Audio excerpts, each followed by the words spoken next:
Picture this. It's May 1945. The Third Reich has fallen. Thousands of teenage boys and girls who just months before were burning books, marching in formation, and reporting their own neighbors to the Gestapo are now sitting in Allied prisoner camps, staring at footage of concentration camps they claim they never knew existed. These weren't just any teenagers. They were the Hitler Youth, an entire generation molded by 12 years of Nazi indoctrination from childhood.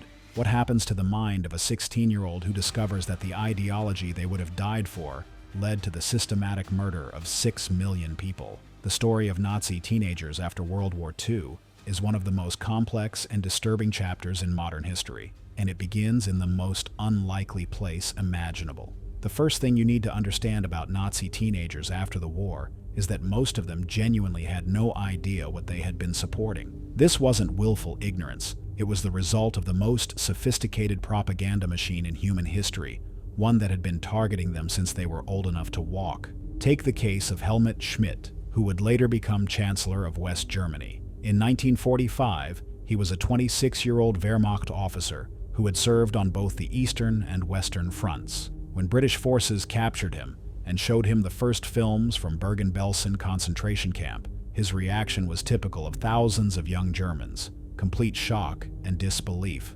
Schmidt later described how he sat in that projection room, watching skeletal figures stumbling through piles of corpses, and felt his entire worldview crumble. He had been told the camps were work facilities, that the Jews were being relocated for their own safety. The reality was so far beyond anything he had imagined that his first instinct was to assume the footage was Allied propaganda. But Schmidt was one of the older ones. For teenagers who had spent their entire adolescence in the Hitler Youth, the psychological impact was even more devastating. These were kids who had been singing Nazi songs in school, participating in book burnings, and training for war since they were 10 years old. The Hitler Youth hadn't just been a youth organization. It had been a total environment that shaped every aspect of their development. The Allied forces understood this. They knew they weren't just dealing with defeated soldiers. They were dealing with an entire generation that had been systematically programmed from childhood. The question was, could that programming be undone? The answer would come through a process the Allies called denazification, but what they discovered was far more complex than they had anticipated. Because these weren't just teenagers who had adopted Nazi beliefs. They were teenagers whose entire sense of identity had been built around those beliefs. And when those beliefs were shattered, many of them didn't know who they were anymore. But some cases were far more disturbing than simple disbelief. Some teenagers had been so deeply indoctrinated that they couldn't accept the truth, even when confronted with overwhelming evidence. And their stories reveal the true horror of what the Nazi regime had done to an entire generation. While many Nazi teenagers experienced shock and confusion when confronted with the truth, others had been so thoroughly indoctrinated that they retreated into denial and continued resistance. These were the true believers, the ones who had internalized Nazi ideology so completely that they couldn't function in a world where Hitler was the villain. One of the most chilling examples comes from a 17-year-old girl named Melita Moschmann, who had been a leader in the League of German Girls, the female branch of the Hitler Youth. When American forces liberated her camp in 1945, she was shown photographs of concentration camps and given detailed testimonies from survivors. Her response was to accuse the Americans of fabricating evidence and to insist that the real atrocities had been committed by the Allies. What made Moschmann's case particularly disturbing was how articulate and intelligent she was. This wasn't ignorance, it was willful denial, driven by psychological self-preservation. She had invested so much of her identity in Nazi ideology that accepting the truth would have meant accepting that she had been complicit in genocide. Her mind simply couldn't process that possibility. The Allies found thousands of cases like this. Teenagers who had been so thoroughly indoctrinated that they would rather believe in elaborate conspiracy theories than accept that they had been lied to. Some insisted that Hitler was still alive and would return to complete his mission. Others claimed that the concentration camps had been built by the Allies after the war to frame Germany. But perhaps the most disturbing cases were the teenagers who did accept the truth about the camps, but remained unrepentant. These were the ones who had been so deeply poisoned by racial ideology that they believed the genocide had been justified. They would sit in denazification classes, nod along with the presentations about human dignity and democratic values, and then whispered to each other that the only mistake Hitler had made was not finishing the job. The case of Hans Weber, a 19-year-old former SS recruit, illustrates this perfectly. Weber had volunteered for the SS at age 17 and had served as a guard at several concentration camps. When confronted with evidence of mass murder, he didn't deny it, he defended it. He argued that the elimination of what he called inferior races was necessary for human progress, and that future generations would thank Hitler for his vision. Weber's case was particularly challenging for Allied psychologists because he seemed to genuinely believe what he was saying. This wasn't a teenager parroting propaganda. This was someone who had internalized the Nazi worldview so completely that he couldn't imagine any other way of thinking. The question was whether such deep indoctrination could ever be reversed. The answer would come through some of the most innovative psychological experiments in history. But first, the Allies had to deal with an even more immediate problem: the teenagers who had been so traumatized by the collapse of their worldview that they posed a danger to themselves and others. While some Nazi teenagers responded to denazification with denial or defiance, others experienced something far more tragic: complete psychological collapse. These were the teenagers who had invested so much of their identity in Nazi ideology that when it was revealed to be false, they lost all sense of who they were. The most haunting example comes from a 16-year-old boy named Klaus Richter, who had been a squad leader in the Hitler Youth. Richter had been one of the most dedicated members of his unit, known for his fanatical devotion to Hitler and his willingness to report even his own family members for expressions of doubt about the regime. When American forces captured Richter's unit in April 1945, he was initially defiant. He refused to cooperate with interrogators and insisted that Germany would still win the war. But when he was shown footage from Dachau concentration camp, something inside him broke. According to the American psychiatrist who treated him, Richter sat in complete silence for 3 hours after the screening, staring at the wall with tears streaming down his face. What followed was even more disturbing. Richter stopped speaking entirely. He wouldn't eat, wouldn't sleep, and would spend hours rocking back and forth in his cell. When psychiatrists tried to engage him, he would only repeat one phrase over and over: "I am nothing. I am nothing." The psychiatrist's notes from Richter's case reveal the depth of his psychological trauma. He had built his entire sense of self around being a loyal Nazi. His identity, his purpose, his understanding of right and wrong, everything had been defined by Nazi ideology. When that ideology was revealed to be not just false, but evil, he literally didn't know who he was anymore. Richter's case was extreme, but it wasn't unique. Allied medical records from 1945 and 1946 document thousands of cases of Nazi teenagers suffering from what would today be recognized as severe post-traumatic stress disorder. Many had been so thoroughly indoctrinated that they couldn't function in a world where Nazi ideology was rejected.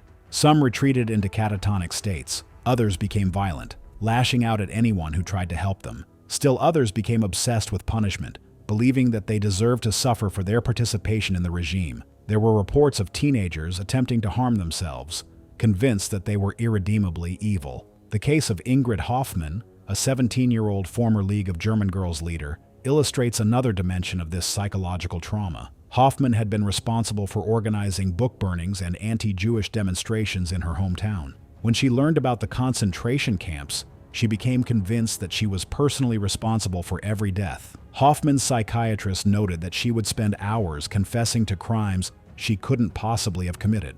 She claimed to have personally murdered hundreds of Jewish children, to have participated in medical experiments, to have been present at mass executions. None of these claims were true. She had never even seen a concentration camp, but the guilt was so overwhelming that her mind created false memories to explain her feelings. What made these cases particularly tragic was that many of these teenagers had been children when they were first indoctrinated. They hadn't chosen to become Nazis. They had been programmed by a system that had deliberately targeted them at their most vulnerable age. Yet they were now consumed by guilt for actions they had taken as brainwashed children. The Allied response to these cases would reshape our understanding of psychological trauma and recovery. But first, they had to deal with the teenagers who had chosen a different path entirely, the ones who had gone underground and were still fighting the war. Not all Nazi teenagers accepted defeat in 1945. Some, driven by a combination of fanatical belief and adolescent rebellion,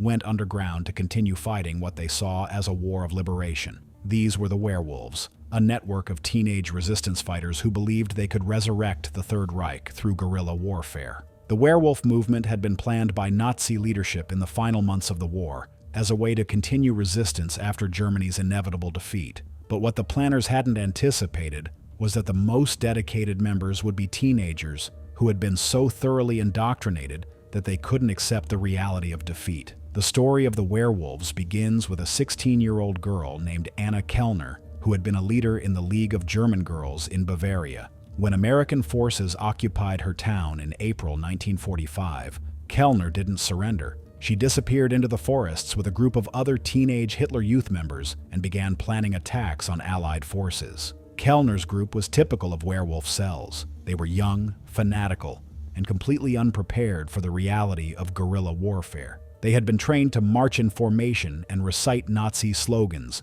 not to survive in the wilderness while evading professional soldiers. Most cells were captured or killed within weeks of going underground, but some were more successful. The most notorious was led by a 17-year-old former SS recruit named Otto Brenner, who had managed to acquire a cache of weapons and explosives before going underground. Brenner's group was responsible for several attacks on Allied personnel and German civilians who collaborated with the occupying forces. What made Brenner's case particularly disturbing was his complete lack of remorse. When he was finally captured in 1946, he told his interrogators that he was proud of what he had done and that he would continue fighting until every Allied soldier was dead. He seemed to genuinely believe that his small band of teenagers could somehow defeat the combined armies of the United States, Britain, and the Soviet Union. The werewolf movement also attracted teenagers who hadn't been particularly fanatical during the war, but who were drawn to the excitement and danger of underground resistance. These were kids who had grown up in a world where violence and extremism were normalized,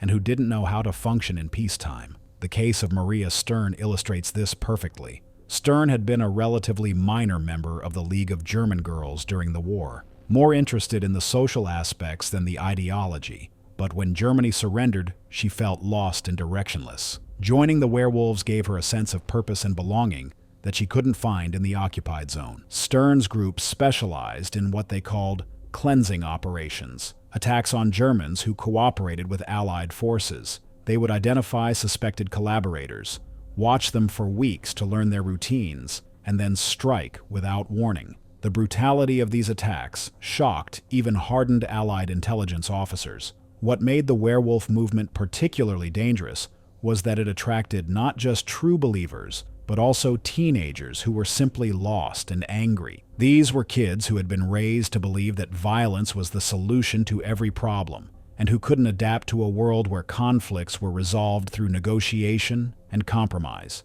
The Allied response to the werewolf movement was swift and decisive, but what they discovered in the process would reveal something even more disturbing about the Nazi generation, the teenagers who had been so thoroughly corrupted that they couldn't be saved. Among the most disturbing cases the Allies encountered were the teenagers who had been so thoroughly corrupted by Nazi ideology that they seemed beyond redemption. These were the ones who had not only internalized Nazi beliefs, but had actively participated in the worst atrocities of the regime, and who showed no remorse whatsoever. The most chilling example comes from the case of Friedrich Kellner, a 17-year-old who had served as a guard at the Mauthausen concentration camp. Kellner had volunteered for the position at age 16, eager to prove his dedication to the Nazi cause. When Allied forces liberated the camp, they found him calmly continuing his duties as if nothing had changed. What made Kellner's case so disturbing wasn't just his youth, it was his complete lack of emotional response to what he had witnessed and participated in.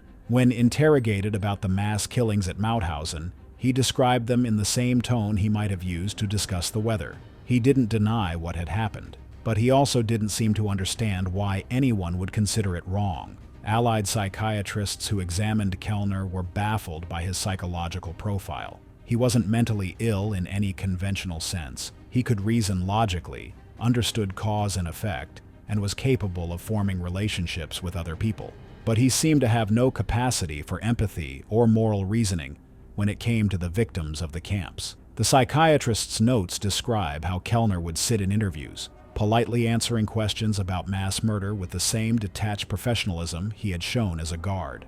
When asked if he felt any guilt about the deaths he had witnessed, he responded that he felt proud to have served his country so effectively. Even more disturbing was Kellner's reaction to the liberation footage. While other teenagers broke down in tears or denied what they were seeing, Kellner watched the films with what witnesses described as mild interest. When asked for his thoughts, he commented that the filmmakers had done a good job of documenting the efficiency of the operation.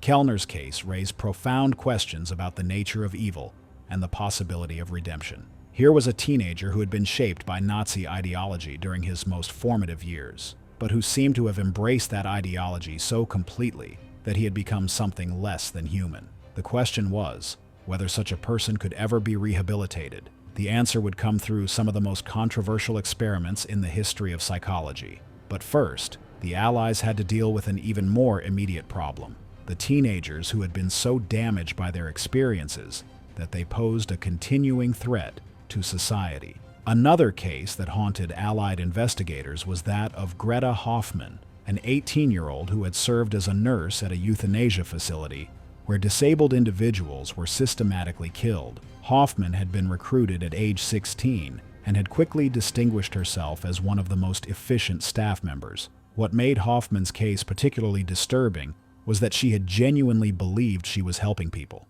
She had been taught that the disabled individuals in her care were suffering and that ending their lives was an act of mercy. Even after being shown evidence of the program's true purpose, she continued to insist that she had been doing God's work. The psychological evaluations of Hoffmann revealed a mind that had been so thoroughly shaped by Nazi ideology that she couldn't distinguish between healing and killing. She had been trained to see certain categories of people as less than human, and that training had overridden her natural instincts for compassion and care. These cases of seemingly irredeemable teenagers forced the Allies to confront uncomfortable questions about human nature and the possibility of redemption. But they also led to some of the most important discoveries in the history of psychology. Discoveries that would reshape our understanding of how the human mind responds to trauma and indoctrination. Faced with thousands of deeply indoctrinated Nazi teenagers, the Allies launched one of the most ambitious psychological rehabilitation programs in history.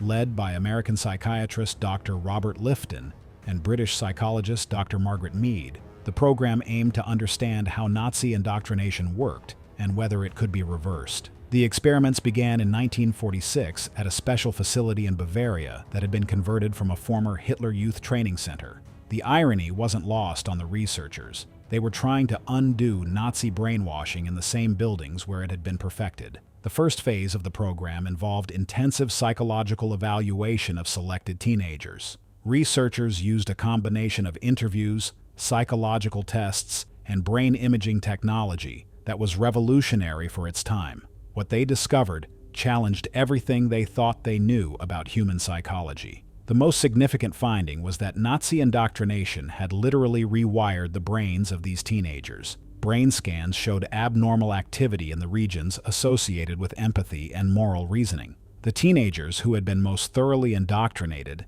showed patterns of brain activity that resembled those of individuals with severe personality disorders. But the most disturbing discovery came from the case studies of individual teenagers. Researchers found that the indoctrination process had created what they called moral blind spots, areas where the teenagers' normal capacity for ethical reasoning simply didn't function. The case of Hans Weber, the former SS recruit mentioned earlier, illustrates this perfectly. Weber could demonstrate normal moral reasoning in most situations. He understood that stealing was wrong, that lying was harmful, that violence should be avoided. But when it came to questions involving race or ethnicity, his moral reasoning shut down completely. Weber's brain scans showed normal activity in most regions, but when researchers showed him images of Jewish people or discussed the Holocaust, the areas of his brain associated with empathy and moral reasoning went dark. It was as if Nazi indoctrination had created a psychological switch that turned off his humanity in specific circumstances. The researchers realized they were dealing with something unprecedented in human history, a form of psychological programming that had been systematically applied to an entire generation. The question was whether this programming could be reversed. The answer came through a series of carefully controlled experiments in what researchers called cognitive restructuring.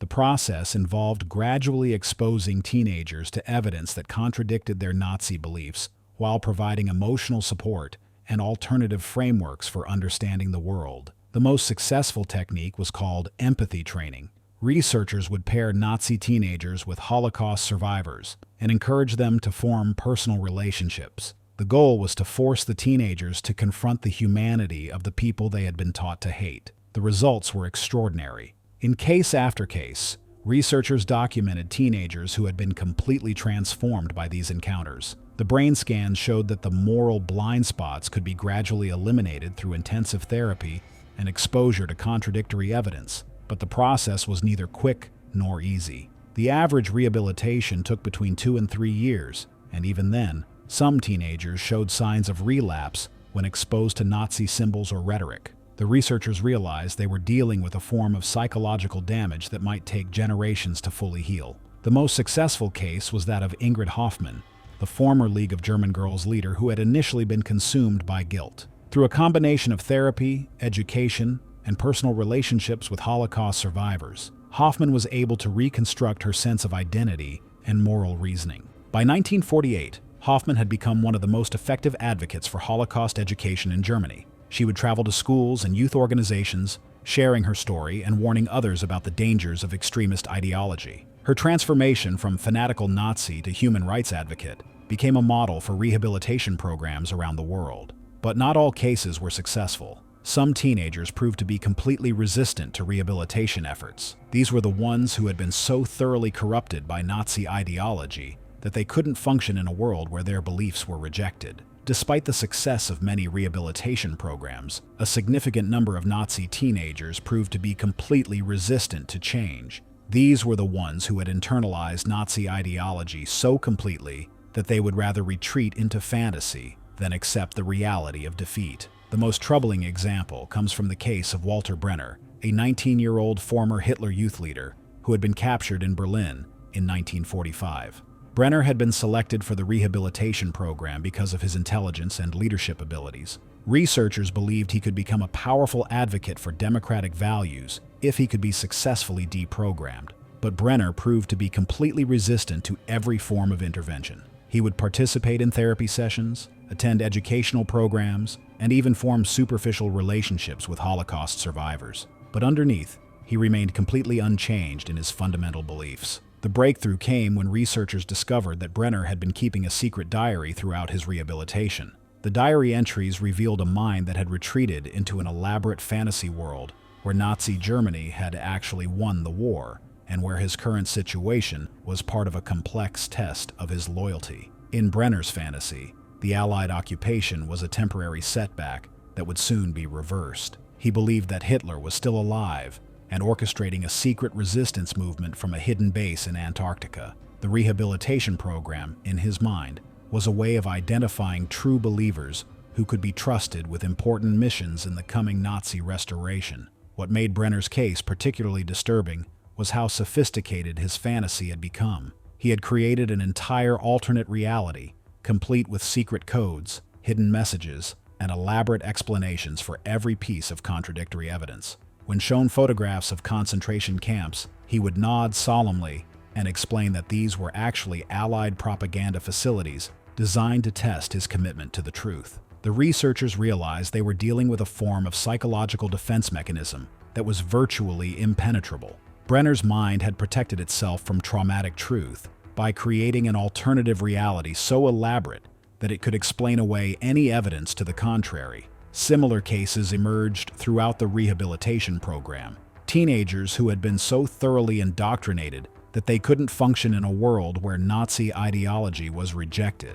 Some retreated into catatonic states, others became violent, and still others created elaborate fantasy worlds where they were the heroes of an ongoing struggle against evil. The case of Maria Kellner, a 17-year-old former League of German Girls member, illustrates another form of resistance. Kellner had initially seemed to respond well to rehabilitation efforts. She participated in therapy sessions, formed relationships with other participants, and even expressed remorse for her past actions. But researchers gradually realized that Kellner's apparent progress was entirely superficial. She had learned to say the right things and display the appropriate emotions, but her fundamental beliefs remained unchanged. She was simply performing rehabilitation rather than actually experiencing it.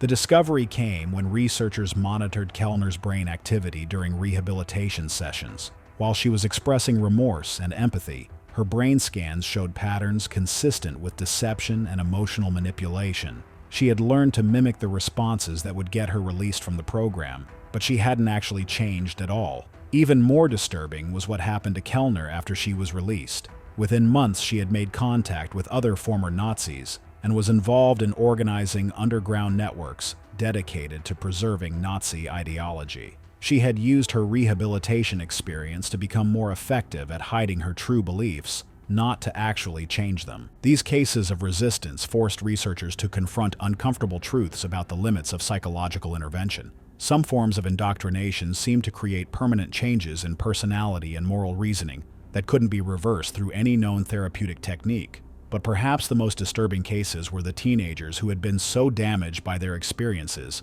that they couldn't survive in the post-war world, regardless of their political beliefs. By 1950, 5 years after the end of the war, a clear pattern had emerged among the Nazi teenagers who had undergone rehabilitation. The most successful cases were those who had been able to completely reconstruct their sense of identity and moral reasoning.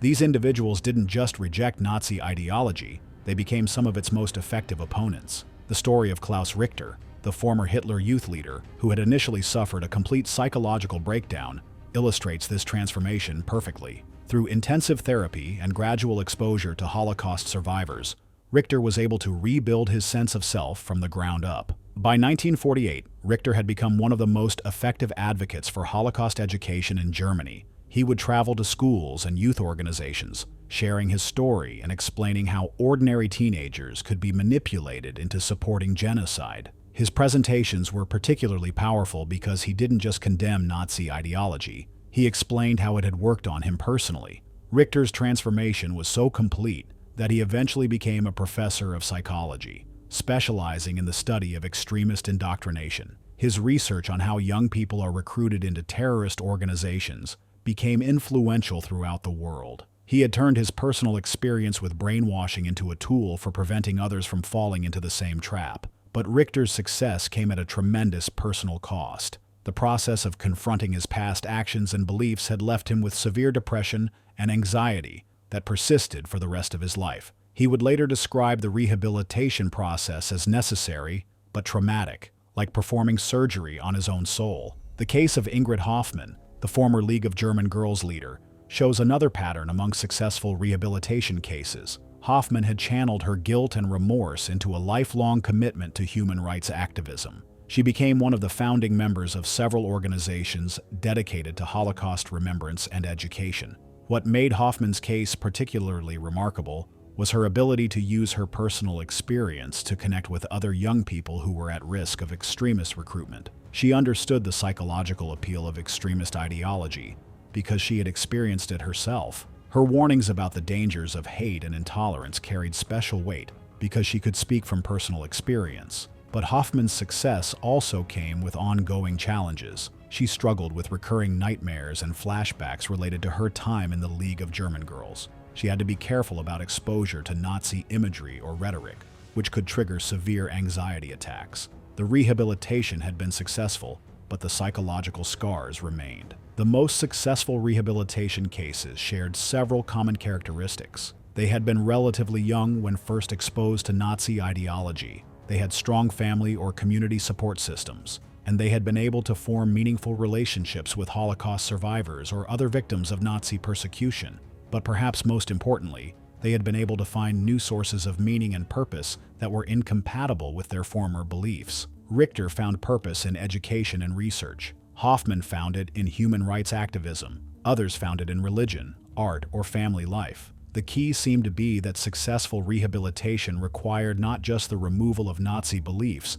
but their replacement with something positive and meaningful. Teenagers who simply rejected their former ideology without finding something to replace it often struggled with depression, anxiety, and a sense of purposelessness. By contrast, the cases that proved most resistant to rehabilitation were those where teenagers had been so thoroughly shaped by Nazi ideology that they couldn't imagine any other way of living. These individuals often ended up in mental institutions or isolated communities where they could maintain their extremist beliefs without threatening society. The long-term follow-up studies revealed that the effects of Nazi indoctrination persisted for decades after the war. Even the most successful rehabilitation cases showed signs of psychological damage that lasted for the rest of their lives. The teenagers who had been most thoroughly indoctrinated never fully recovered from the experience. But perhaps the most important finding was that rehabilitation was possible, even for teenagers who had been completely consumed by extremist ideology. The key was intensive, long-term intervention that addressed not just the symptoms of indoctrination, but its underlying psychological mechanisms. The story of Nazi teenagers after World War II didn't end with the formal conclusion of rehabilitation programs in the 1950s. The psychological and social effects of mass indoctrination continued to ripple through German society for decades, affecting not just the former Hitler Youth members themselves, but their children and grandchildren. The most comprehensive long-term study of Nazi teenagers was conducted by researchers at the University of Munich between 1970 and 1990. The study tracked over 1,000 individuals who had been members of the Hitler Youth or League of German Girls, documenting their personal, professional, and family lives over a period of 45 years. What the researchers discovered was that the effects of Nazi indoctrination had created lasting changes in German society that persisted long after the war.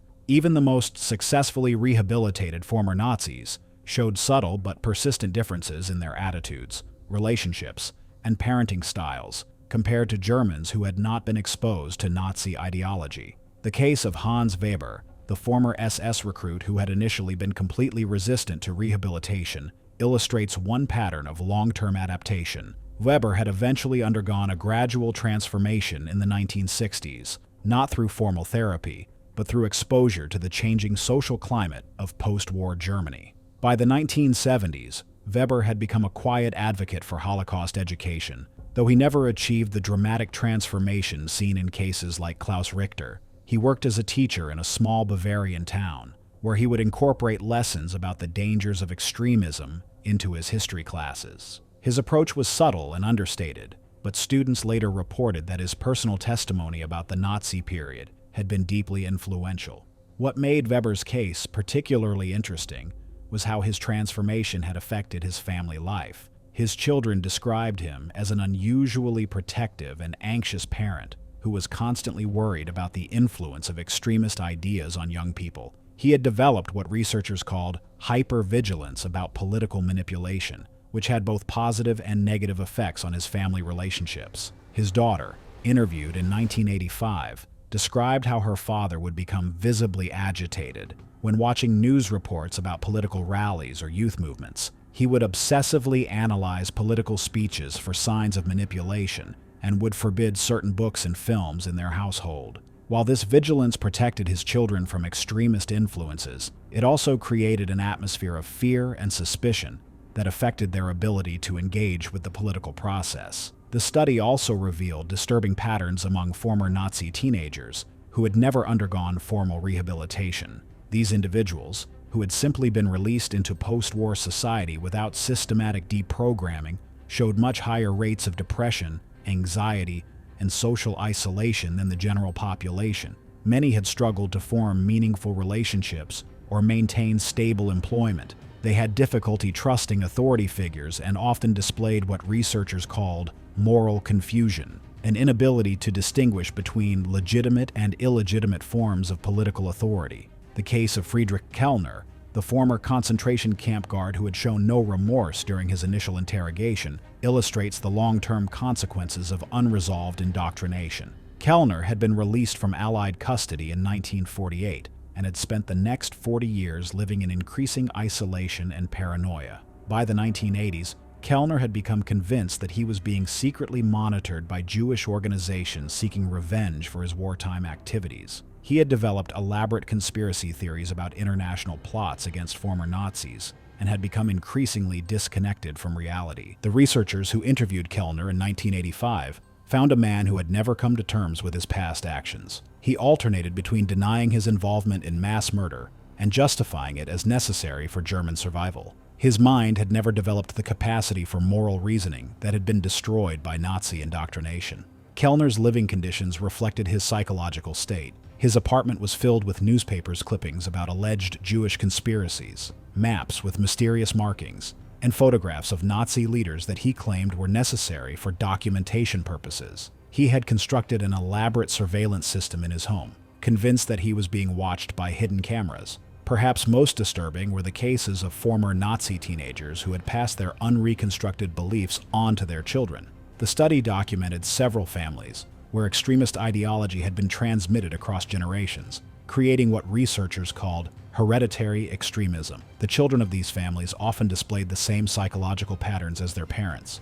difficulty with empathy, tendency toward conspiracy thinking, and attraction to authoritarian leadership. They had never been directly exposed to Nazi ideology, but they had absorbed its underlying psychological structure through their family environment. One particularly troubling case involved the family of Maria Stern, the former Werewolf member who had participated in attacks on German civilians. Stern had never undergone rehabilitation and had raised her children with a modified version of Nazi ideology that focused on racial superiority and the need for violent resistance to foreign influence. By the 1980s, Stern's children had become involved in neo-Nazi organizations and had been arrested multiple times for violent crimes. The researchers found that the psychological patterns of extremism had been passed from mother to children through subtle but persistent messages about the nature of race, authority, and violence. The most significant finding of the long-term study was that the effects of mass indoctrination could persist for generations,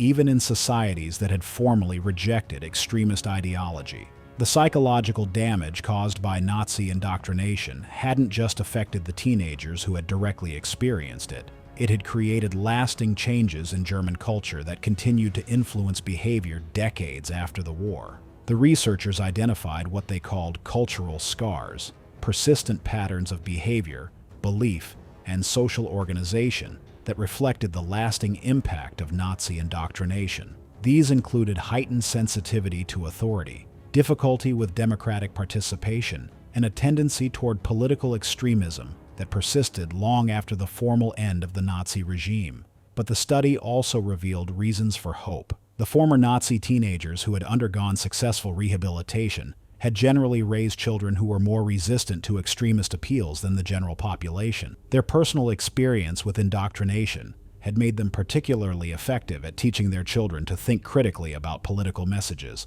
and to recognize the warning signs of manipulation. The case of Ingrid Hoffmann, the former League of German Girls leader, who had become a human rights activist, illustrates this positive pattern. Hoffmann's children became teachers, social workers, and human rights advocates who continued their mother's work of education and prevention. They had inherited not just her commitment to democratic values, but also her deep understanding of how extremist movements recruit and manipulate young people. Hoffmann's son, interviewed in 1990, described how his mother's stories about her experiences in the Hitler Youth had profoundly shaped his worldview. He had learned to recognize the techniques of psychological manipulation and had developed a strong commitment to protecting others from similar experiences. He had become a counselor specializing in helping young people who had been recruited by extremist organizations. The study also revealed important patterns in how different types of rehabilitation had affected long-term outcomes. The former Nazi teenagers who had undergone intensive therapy and had formed personal relationships with Holocaust survivors showed the most positive long-term outcomes. They were more likely to have stable families, successful careers, and strong commitments to democratic values. By contrast, those who had undergone only superficial denazification programs showed much more mixed outcomes. Many had learned to hide their extremist beliefs rather than actually changing them, and they were more likely to pass those beliefs on to their children. The researchers concluded that the key to successful long-term rehabilitation was not just the removal of extremist beliefs, but their replacement with positive alternatives. Former Nazi teenagers who had found new sources of meaning and purpose through religion, education, family, or community service were much more likely to achieve lasting transformation. The legacy of Nazi teenagers after World War II thus became a complex mixture of tragedy and redemption, of psychological damage and healing, of the persistence of evil and the possibility of transformation. their story continues to influence our understanding of extremism, indoctrination, and the resilience of the human spirit in the face of systematic evil. The research conducted on these cases has had profound implications for modern efforts to counter extremism and terrorism. The techniques developed to rehabilitate Nazi teenagers have been adapted and refined for use with other forms of extremism, from religious fundamentalism to political terrorism. Modern de-radicalization programs draw heavily on the lessons learned from the Nazi teenager rehabilitation efforts. The emphasis on personal relationships, gradual exposure to contradictory evidence, and the importance of finding alternative sources of meaning and purpose all reflect insights gained from studying the post-war German experience. The story of Nazi teenagers after World War II also provides important warnings about the long-term consequences of allowing extremist movements to target young people. The psychological damage caused by Nazi indoctrination persisted for generations, affecting not just the direct victims, but their families and communities. As we face contemporary challenges with online radicalization, political polarization, and the spread of extremist ideology, the experiences of Nazi teenagers after World War II provide both warnings and hope. They remind us that human beings are capable of both great evil and great transformation, and that the choices we make about how to respond to extremism can have consequences that last for generations. The story of Nazi teenagers after World War II represents one of the most complex and disturbing chapters in modern history. It's a story that challenges our assumptions about human nature, the possibility of redemption, and the long-term consequences of systematic indoctrination. What we learn from these cases is that the human mind is both more fragile and more resilient than we might have imagined. The Nazi regime was able to take ordinary children and transform them into fanatics, willing to participate in genocide. But many of these same individuals were also capable of profound transformation when given the right support and intervention. The teenagers who experienced successful rehabilitation became some of the most effective advocates for human rights and democratic values in post-war Germany. Their personal experience with extremism gave them unique insights into how hate and intolerance operate and how they can be overcome. But the story also reveals the lasting damage that systematic indoctrination can cause. Even the most successful cases of rehabilitation showed persistent psychological effects that lasted for decades. The teenagers who were most thoroughly indoctrinated never fully recovered from the experience. Perhaps most importantly, the story of Nazi teenagers after World War II demonstrates that the effects of extremist indoctrination can persist for generations. The psychological damage caused by the Nazi regime didn't end with the war. It continued to influence German society for decades through the families and communities of former Hitler Youth members. The research conducted on these cases has had profound implications for our understanding of how to prevent and counter extremist indoctrination. The techniques developed to rehabilitate Nazi teenagers have been adapted and refined for use with other forms of extremism, from religious fundamentalism to political terrorism. The story reminds us that behind every extremist movement are individual human beings who have been manipulated and exploited by those in power. While we must hold people accountable for their actions, we must also recognize that many extremists are themselves victims of systematic psychological manipulation.